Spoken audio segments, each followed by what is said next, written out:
All right, so we are going to start talking about Mexico City first. That's where we stopped last time. I'm going to go ahead and fix that to crowded. So Mexico City is a good example of one of these like big cities, and we're going to kind of talk about the problems that Mexico City would face, and then also problems we would have in the U.S. because they're going to be kind of different, right?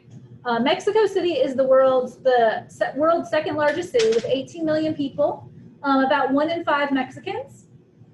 It has severe air pollution. There are over 4 million cars in the city, which with 18 million people, that's really not that many cars per person. But it is in this like valley. So what happens is all of the pollution kind of stays right there. It doesn't get out of the valley because it's kind of protected on all sides by hills. We estimate that this pollution causes an additional 100,000 premature deaths each year. So it's not insignificant. There's also a high unemployment rate in Mexico City, close to 50%, just because there's not enough jobs available for the large number of people. And of course, that high unemployment rate leads to high crime. When people can't get like food and money legally, they get it anyways because they need to eat to live. It's just like the song in Aladdin, right? Over 1/3 or 6 million of the residents live in slums called barrios without running water, without sewer. Sometimes they have like running sewage, so they'll have like places where the sewage goes, but they won't have like traditional sewer service in the same way we do. So that means it's not going to be like treated properly. And a lot of them don't have electricity also. Because of these things, they have high infection rates, high rates of salmonella, high rates of hepatitis, high rates of other diarrheal diseases. This is why you hear about, going to Mexico and not drinking the water because they don't have that same level of infrastructure that we have in the US. So those are problems in a big city like Mexico City where we have not strong enough infrastructure for the number of people. A lot of the bigger cities that are in countries that are either just recently developed or still developing have these infrastructure problems. In the US, our problems are a little bit different. We have deteriorating services and aging infrastructure. So we typically have sufficient infrastructure for all the people, but it's getting older. So what this means is that it is costing cities lots of money to replace pipes. Some of those pipes might even be lead pipes, things that are a big problem because now we know that lead can cause like neurological disorders, right? Deteriorating services means that we no longer have enough tax base in some of our cities because the more wealthy residents have moved out, leaving behind inner city areas that tend to be poor, which means they are not paying the same amount of property taxes. The property taxes are going to be based on the like resale value of the homes or apartments there. So because of that, we don't have as much money in the tax system. So the city may not be able to like provide all of the services. So maybe they can't pay as many like librarians or police officers or healthcare workers, depending on what you're talking about. The other thing we can see in Atlanta, this one you guys probably can see every day when you get in your car, or every day you do get in your car. I know those of you that are learning from home probably don't do that very often. I think I got in my car maybe once every 2 weeks up until school started because that's when I would go pick up groceries. But when you drive around Atlanta, you will notice that what they do when there's a pothole in the road is they cover it with a big hunk of metal. That's because we don't have the money to fix those potholes quickly. There's only so many like road crews that they have. So they put that as like a Band-Aid on it and then they go back and fix it later. So that's one example of this like deteriorating services. We don't have enough people like fixing the roads in Atlanta. There's one right outside on Cambridge. Yeah, there's one pretty close to campus. There's also this budget crunch, which I've already kind of talked about. We don't have those tax revenues. Many businesses leave the city and they move into the suburbs. Things like shopping and stuff like that will move away from the city. And so what you're left with in like these downtown areas are like government jobs. So like think of Atlanta, like what is in downtown? There's college, but there's also government jobs. There's state government and local government stuff. some law because you've got the like detention center and the court, and that's about it. There are some other businesses there, but like most of the people who work in that area are going to be either in government or law, because that's what's right in downtown. The only other businesses in that downtown area really are going to be some smaller retail places. You're not going to have like a big retail place. You don't have a lot of like gyms because they need more space. So if you have a gym in downtown, it's usually associated with a law firm. It's like part of their building. So the people who are working in downtown tend to either be very well educated, so lawyers, and a lot of them do not live in downtown, or they are working very low wage jobs, working at like a pizza place or a Subway, or some other kind of like, you know, place where the lawyers are getting lunch. And of course there are some exceptions to this. This is just kind of, we're talking in like generalizations. But what happens is the people who work in like the law offices live in the suburbs, they can commute into work. A lot of the people who live in the city are either too poor to afford a car, and so they have to work near home. We'll talk a little bit about, but a third of people in the US are either too young, too old, or too poor to own a vehicle and to drive. So that's going to really limit our ability for people who live in like a poor area in, say, Atlanta or another big city to drive for work.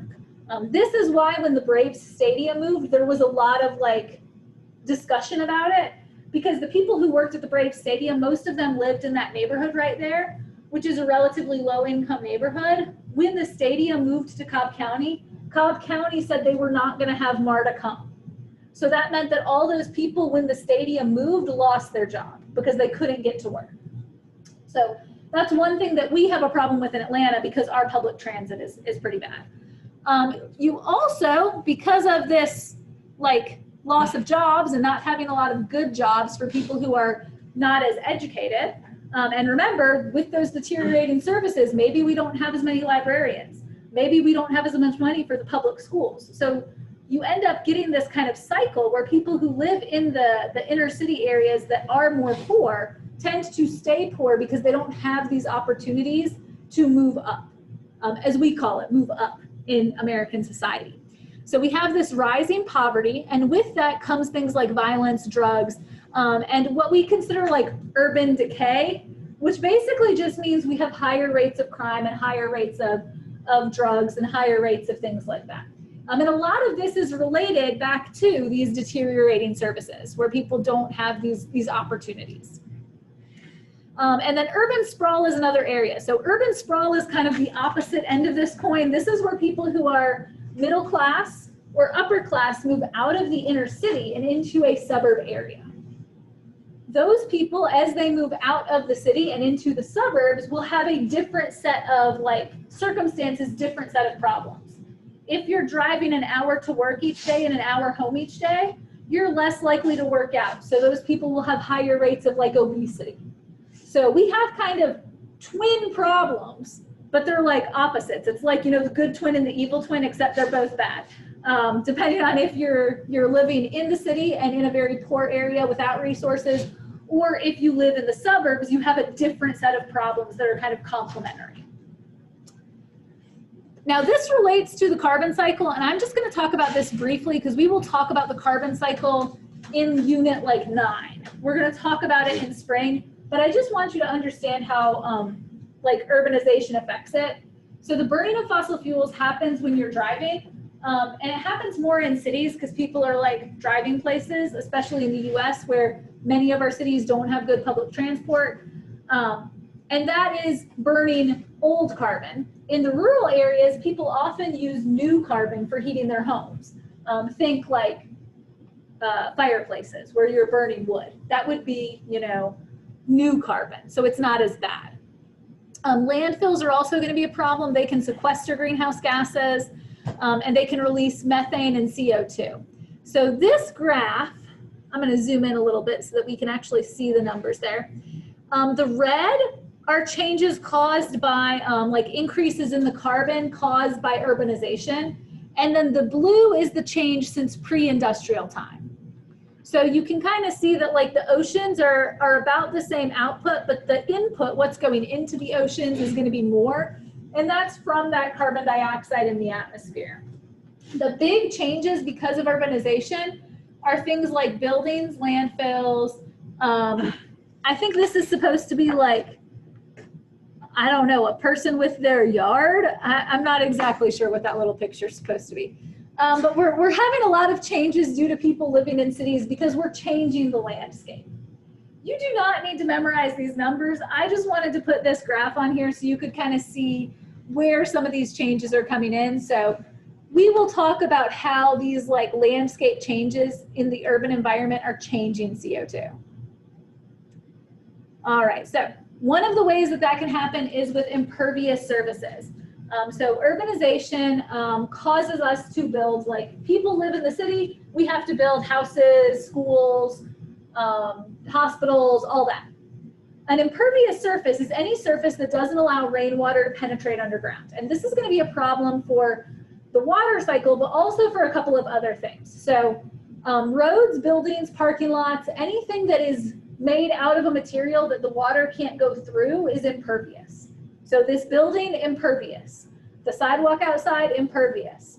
The flower bed next to it, pervious, because the water can get into the ground. If you have too many impervious surfaces, it can lead to flooding and depletion of groundwater. So we can end up having fewer drops of rainwater going into the soil, which gets into the groundwater. And a lot of areas use groundwater for drinking. So this can be a problem for not having enough groundwater. But also, some cities have combined sewer overflow systems. And so if you have more runoff, you get more flooding, and you get flooding that can result in raw sewage overflowing into the streets and into rivers. This is a problem in Atlanta. We have a combined sewer overflow system because when it was designed, Atlanta didn't have as many impervious surfaces, so we didn't have a problem with flooding. Now this is a problem. How many of you guys have been to the new Mercedes-Benz Stadium, or the new-ish Mercedes-Benz Stadium? Yeah, it's still pretty good. Yeah, most people, right? When that was originally built, it caused a severe increase in flooding in a neighborhood nearby, the English Avenue neighborhood, which is a, lower middle class, lower income neighborhood. This flooding caused it to be very stinky because of the combined sewer overflow system. So you were getting some amount of sewage overflowing into the streets. Now, Mercedes-Benz Stadium, they had to go back and retrofit because of some of the rules with Atlanta and fix a couple systems. Now they manage a bunch of their rainwater on site. So what that means is they have impervious pavers in some places. How did that change? So, because wasn't the Georgia Dome in the same place as Mercedes-Benz? Yeah, but when they put Mercedes-Benz in, remember they have the like outdoor area where you can like have picnic stuff or whatever. It's artificial grass on concrete now. So there used to be enough cracks in the pavement there that some of the rain would get through. And so they blocked up some of that. They also changed, because they changed the traffic flow, they changed some of the drainage on the road. Oh. But yeah, it's not just because of the building. Because yeah, there was like the old Georgia Dome was over there too.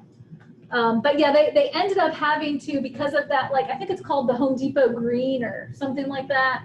They changed that area so that now part of it is pervious, which means the water can go through into a holding tank underneath. So even though it is like artificial grass, the water can go underneath and get into a holding tank, which can then be processed. Or it can be used, I think they actually use it on site to water some of the plants they have there. But yeah, they've had to modify some of those things in order to hold a bunch of the water. This is just a diagram showing us how much. So what I'm talking about here is this infiltration. With natural cover, about 50% of the water goes into the soil, about 10% runoff, and about 40% evapotranspiration from trees. Here we have like the suburbs.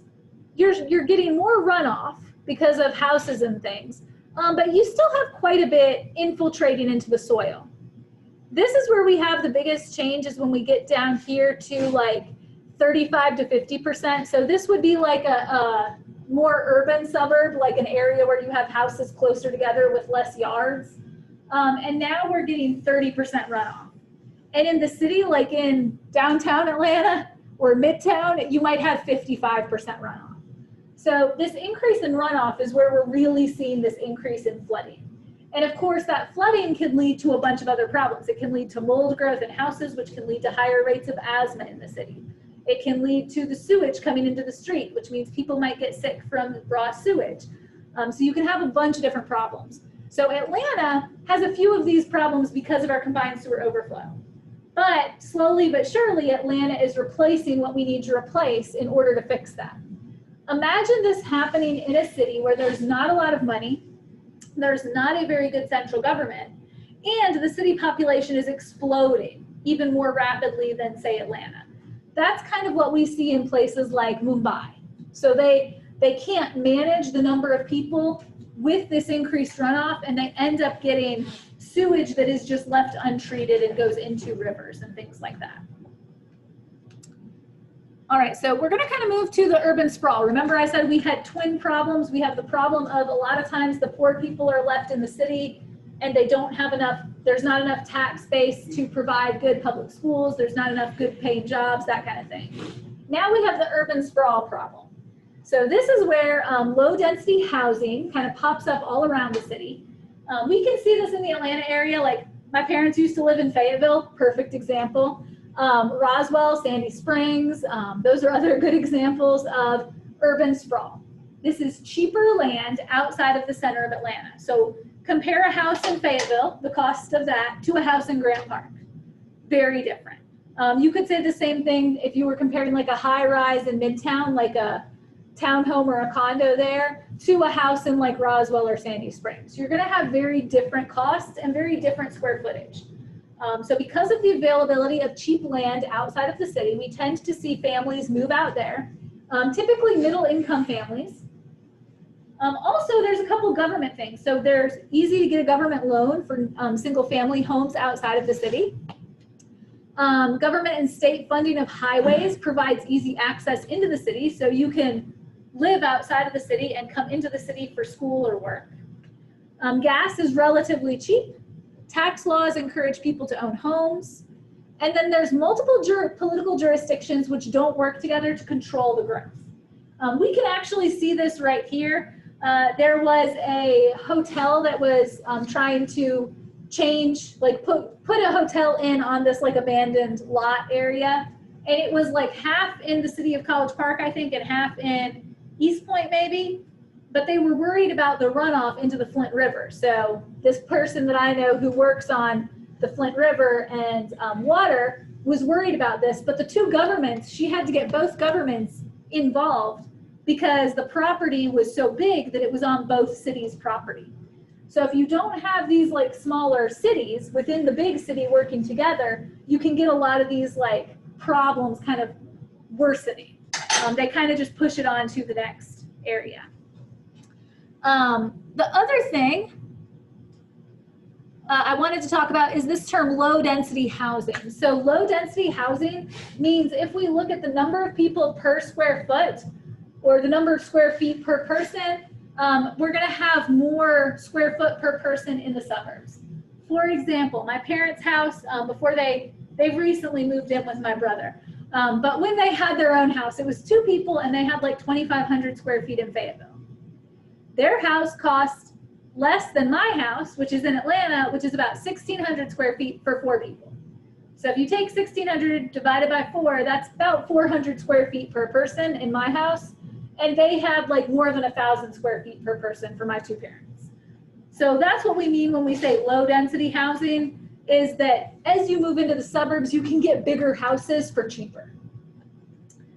Developers claim that these growth will benefit the suburbs, but the opposite is often true because the new sites need to usually build their own roads, water, sewer, and school systems.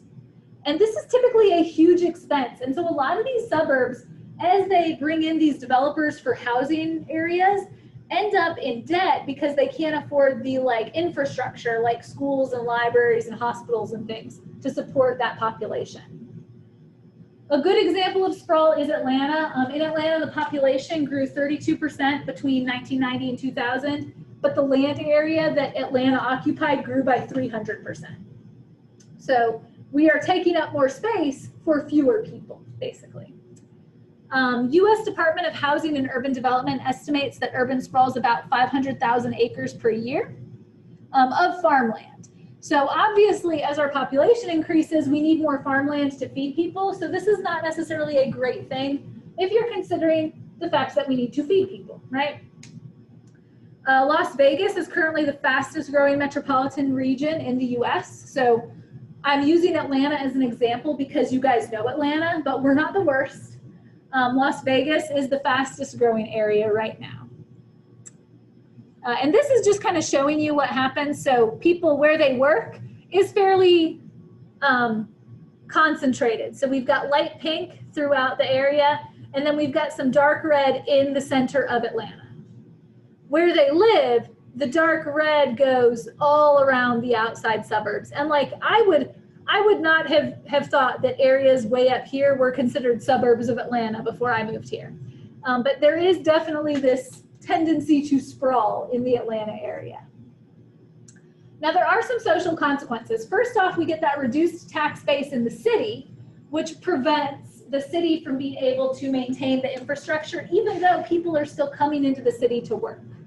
So even if you live in, you know, we'll just pick on Fayetteville again, where my parents live. If you live in Fayetteville and are coming into Atlanta to work, you're using those roads, but your taxes go to the roads in Fayetteville only. So that's one big issue, is that the tax base is outside of the city, but the costs are in the city for wear on infrastructure. There's fewer civic leaders living or working downtown, so the city is typically unable to maintain that infrastructure. Poor people tend to be left behind when the upper middle classes move to the suburbs because they can't afford that move. And as that move happens, there are fewer jobs in the city, and there's no very good way for people to commute to the suburbs. So this leaves the poor people stuck in the city with fewer jobs available. Like I said, 1/3 of Americans are too young, too old, or too poor to drive.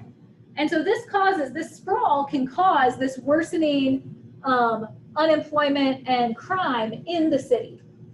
Also, for the people who move out of the city, this promotes a sedentary lifestyle. You're spending 2 hours in your car every day. You're not necessarily going to go work out for an hour after work or before work because you just don't have the time. Now, there's another problem with this. Gentrification is kind of another part of that, where people will sometimes start to move back into the city. We can see this in Atlanta, where areas like Grant Park have seen increased house prices. The big problem with that is that a lot of times the poor people who were left in the city when sprawl started did not own their own home. They were like renting it. And so what happens is developers can come in, they can buy those homes and kick the people out who are renting there and then sell them for lots of money. A lot of times the poor are the ones who lose out on gentrification because they may have been living there for 20 years, but because they don't own that home, they can get kicked out. There are also other ways that like shady developers can try to get people to sell homes for those purposes. So gentrification is another kind of part of this story that usually happens after sprawl when people suddenly realize that there are advantages to living in the city. Like my family, we didn't want to live in the suburbs because we didn't want to have to spend all that time commuting. We want to be able to spend more time with, you know, our family, hanging out with my kids and stuff. So we live in Atlanta, and you know, one of the sacrifices we made was we live in a smaller house. Now my neighborhood is not really going through gentrification. Home prices there are pretty stable, but that's one thing that starts to happen is as people make decisions like my family made, we start to see that gentrification happen. You can see it along the Beltline. A lot of those buildings used to be like abandoned factories, or there was some low income housing. Now that they've put in the Beltline, this area is more desirable. And so we're seeing these low income housing areas kind of demolished in some areas. And of course the Beltline is like pretty big. So some places it's just taking over old factories, but some places it is taking over lower income housing or low middle income housing, and building in like very pricey, like $2,500 rent, 1,000 square foot apartments. Obviously, people who don't have a super good job can't afford that rent, and so it's tending to displace people. That's happening a lot in like Charleston.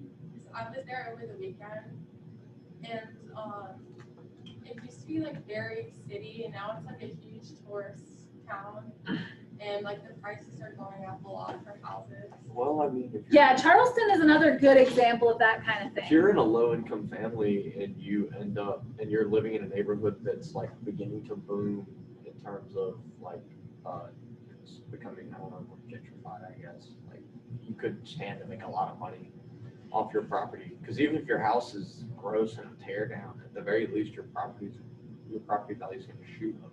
Yeah, so if you own the property, you can make a lot of money. The other side of that is you're still losing that. You're having to move.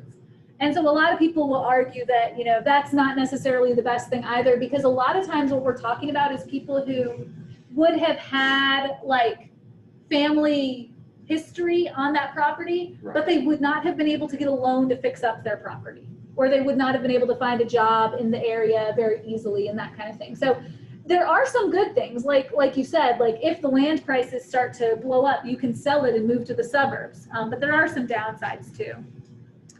Advantages of urbanization: recycling is more economically feasible because you have more people living together. Decreased birth rates in the city tend to reduce environmental pressures. You tend to see increased birth rate in the rural area. Per capita expenditures on environmental protection tend to be higher in urban areas, especially among the upper middle and higher income classes. And population concentration will impact biodiversity. So you cram more people in, you don't impact biodiversity as much because you're not destroying as much habitat.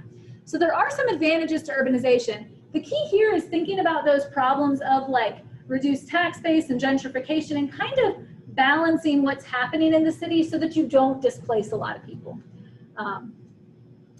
Disadvantages of urbanization are things like you destroy plant life. Cities produce little of their own food, so you have to bring it in from outside. You can get this heat island effect, kind of like we see in Mexico City with all the pollution on the city. In the city, you have this huge eco footprint. You may have water supply issues and flooding problems if the population gets too high. This is supposed to be a link to a news article, so I'm going to put that in later so you can click on it. And then also high pollution. So air pollution gets higher in the city because of more cars, and then noise pollution. And then we will talk about the pros and cons of mass transit next time, because that kind of feeds in, but this is a very complicated thing. So a lot of times we hear very negative things about like urban sprawl or gentrification, or we hear positive things like, ooh, that area is up and coming. That's the phrase I hear in Atlanta. But it's not going to be a 100% clear-cut thing, because if someone is going to win by selling the land, someone else is probably losing. And also with urban sprawl, like you might get better things in the suburbs with like more space, but you're going to have that longer commute. So that's one thing we'll talk about next time is this like pros and cons of all of these things. All right. Have a good rest of your day. Talked right down to the bell this time.